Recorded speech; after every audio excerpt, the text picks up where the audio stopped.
She had ruled this neighborhood like a kingdom for years, and I was the only one who never bowed. Not once. Not even close.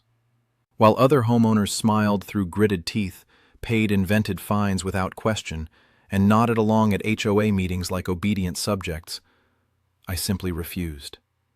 Not out of arrogance, not out of conflict, but because I understood something most people around me had forgotten. Respect is earned through fairness, not enforced through fear. Karen thrived on fear. She collected it the way others collect trophies. Her clipboard was her weapon, her HOA title her crown, and the neighborhood her personal empire. She loved authority more than she ever loved peace. She loved rules more than she ever loved reason. And the moment she realized I would never perform submission for her comfort, I became her obsession. I never lost sleep over her disapproval. I never adjusted my life to soften her ego, and that quiet, unmovable resistance lived inside her head rent-free for years. What she eventually did because of it, what she chose to do to my child on an ordinary afternoon, is something no parent should ever have to witness. But I did. And what happened next changed everything.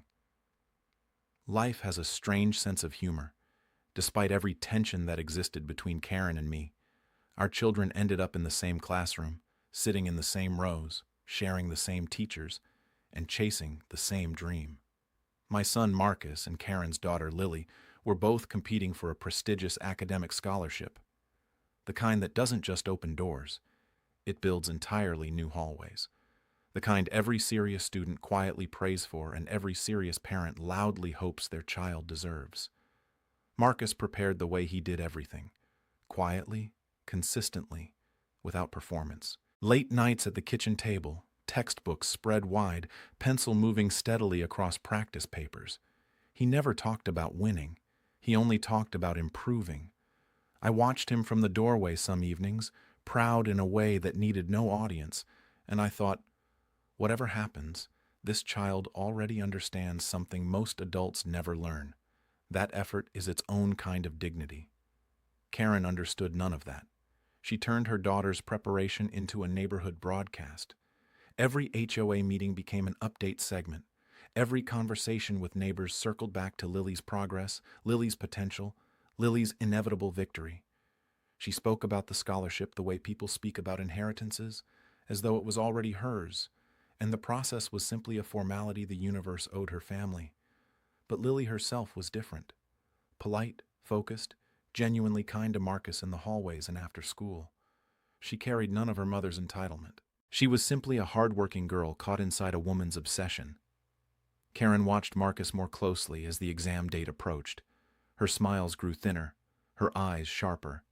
Something about her confidence that final week felt less like certainty and more like a structure built too high on too little ground, waiting, without knowing it, to fall. The results arrived on a quiet Tuesday afternoon. The kind of day that gives no warning, offers no dramatic weather, no cinematic buildup. Just an ordinary sky and a notification that carried the weight of every late night Marcus had ever pushed through. He called me before I even reached the driveway. I heard it in his voice before he finished the first sentence. He had won. I sat in the car for a moment before going inside. Not from shock, from gratitude. The quiet, overwhelming kind that has no words and needs none. When I walked through the door, Marcus was standing in the kitchen, still holding his phone, smiling the way children smile when they realize hard work actually kept its promise. I hugged him without speaking. Some moments are too full for words. That evening, our home was warm. Dinner tasted better. Laughter came easier. The kind of night a family stores somewhere deep and returns to when things get hard. Karen's house was silent. No calls, no driveway celebrations, no neighborhood announcements, just stillness behind closed blinds. By the following morning, the silence had transformed. A fine appeared on my door, grass length, then another, bin placement, then another, window reflection, each one more absurd than the last. Her eyes, when our paths crossed, had changed completely. Cold, calculating, no longer measuring me as a nuisance, now measuring me as an enemy. She had lost something she had already claimed publicly. And in Karen's world, that kind of loss never stays quiet for long. The fines arrived like junk mail, one after another, sliding under the door, appearing in the mailbox, handed over with clipboard precision and dead eyes. Grass measured a half-inch beyond an unwritten standard. The recycling bin is angled 2 degrees from acceptable. Sunlight reflecting off my front window is allegedly creating an aesthetic disturbance for neighboring properties. I want you to understand, these were not interpretations of real rules. These were fabrications dressed in official language, delivered by someone who had confused an HOA title with actual power. Every neighbor watched. Most said nothing. A few whispered quietly that they had noticed the pattern, that the timing was suspicious, that Karen had never once written me a fine before the scholarship results. But whispers don't stop clipboards, and silence in the face of targeted harassment only emboldens the person holding the pen. What made it harder was Marcus. He never once complained about the fines. What he struggled with was simpler and far more painful. Lily had stopped responding to his messages. Their easy hallway conversations had grown stiff and awkward. He didn't fully understand why, but he felt it. Children always feel the temperature shift even when adults engineer it deliberately. He went to her house anyway, because that is the kind of person my son is. Loyal before he is logical, leading with heart before he calculates risk. Karen met him at the door. No explanation, no warmth. Simply told him he was no longer welcome. Ever. Then closed the door before he could process a single word of it. He came home quieter than I had ever seen him. I sat across from him and explained, as gently and honestly as I could, that some adults weaponize their pain and aim it at whoever reminds them of their loss. That this was not about him, that Karen was fighting a battle entirely inside her own ego, and he had simply become the most visible target. He nodded. He understood. But loyalty in a good person rarely surrenders to reason alone. I warned him not to go back. He heard me. And he went back anyway. The next afternoon, Marcus came home from school, dropped his bag by the door, and walked straight back out. No hesitation, no second thoughts, just quiet, unconditional loyalty, moving his feet forward before his mind could negotiate otherwise. I saw him from the window, backpack still slung over one shoulder, steps easy, completely unaware that some doors, once approached, change everything standing behind them. He and Lily sat on the porch steps the way they always had, talking about classes, complaining about teachers, laughing softly about something small and forgettable, the way teenagers do when the world still feels manageable. 2 kids, sunlight on concrete, nothing dangerous in the frame. Then the front door opened. Karen appeared like a pressure valve that had finally given out, face tight, eyes already burning before her feet stopped moving. She didn't ask questions. She didn't issue warnings. She screamed about rules, about reminders, about her daughter not needing to sit beside failure. The words came fast and loose and detached from any logic a rational person could follow. Marcus stood, tried to speak, began an apology he didn't owe. The slap came fast, loud, final.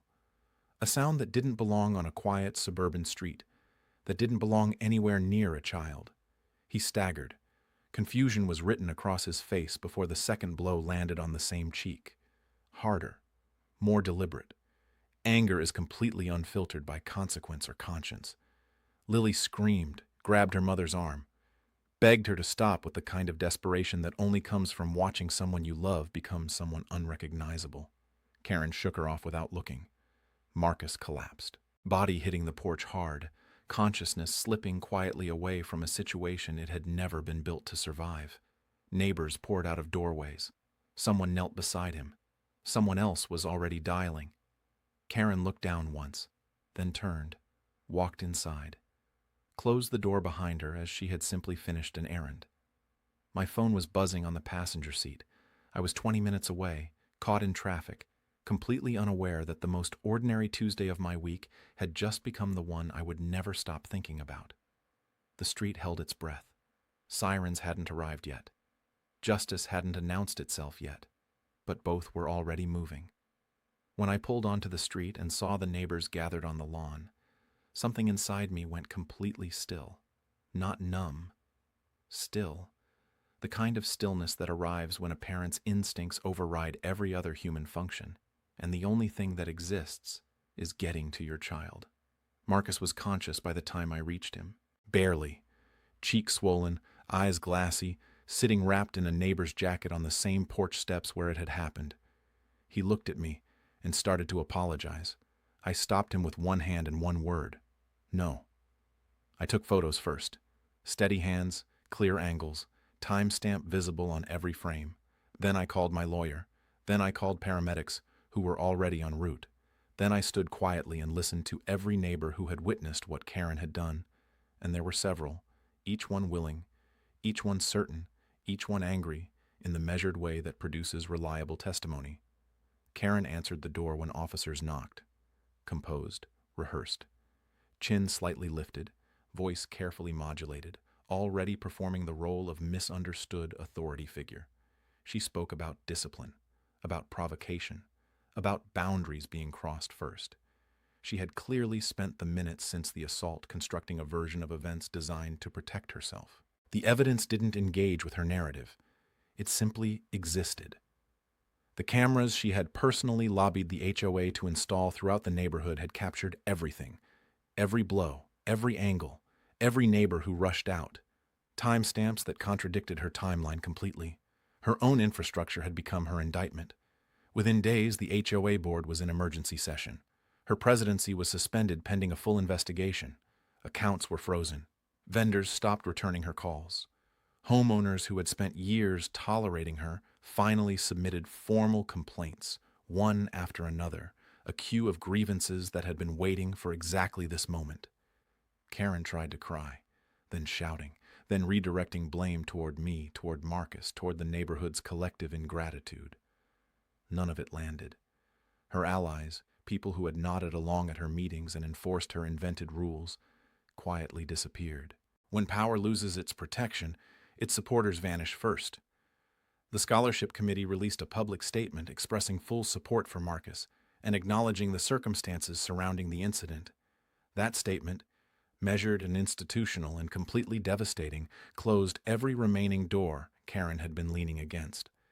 She had built her entire identity around authority. And the authority had turned around. The court process was neither dramatic nor merciful. It was simply precise. Restitution was ordered. Mandatory programs were assigned. Her HOA authority was permanently removed, not suspended, not reviewed, removed.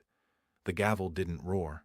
It just fell, quietly and completely, the way real consequences tend to arrive when evidence has done all the speaking in advance. Marcus returned to school the following week, head high, scholarship intact, future undiminished. He never once spoke about Karen with anger. That alone told me everything I needed to know about the person I had raised. Lily found me one afternoon and apologized with the kind of sincerity that has no script behind it. I accepted without hesitation, because children are not their parents. They do not inherit guilt simply by sharing a last name, and punishing innocence to extend a conflict is something I refuse to become. Karen had spent years believing that authority was armor, that a title protected her from accountability. Those rules applied to everyone positioned beneath her, and to no one standing at her level. What she never understood, what entitlement never teaches, is that systems built on fear collapse the moment someone stops being afraid. I stopped being afraid of her on day one. Marcus never started. Justice didn't arrive loudly. It arrived with documentation, patience, and the kind of accountability that entitlement never sees coming until it's already too late. If Karen got exactly what she deserved, drop your answer in the comments below. And if you stay for stories like this one, make sure you subscribe, because this neighborhood has more than one story left to tell.